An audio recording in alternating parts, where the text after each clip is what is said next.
বউ হারালে বউ পাওয়া যায়, কিন্তু মা হারালে মা পাওয়া যায় না। এটা খুব প্রচলিত একটা কথা। অনেকেই এই কথা বলার সময় আবেগে গড়াগড়ি খেতে থাকে।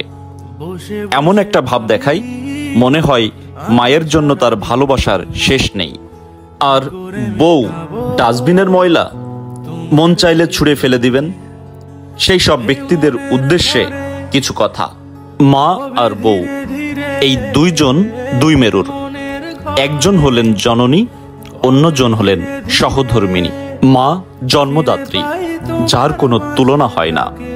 আর স্ত্রী পরিপূর্ণতা দানকারী, যাকে ছাড়া আপনি অপরিপূর্ণ। একজনের সাথে অন্যজনের তুলনা করা মূর্খতা ছাড়া আর কিছুই না। আপনার কিছু হলে আপনার মায়ের পর সৃষ্টিকর্তার কাছে কেউ যদি আঁচল পাতে,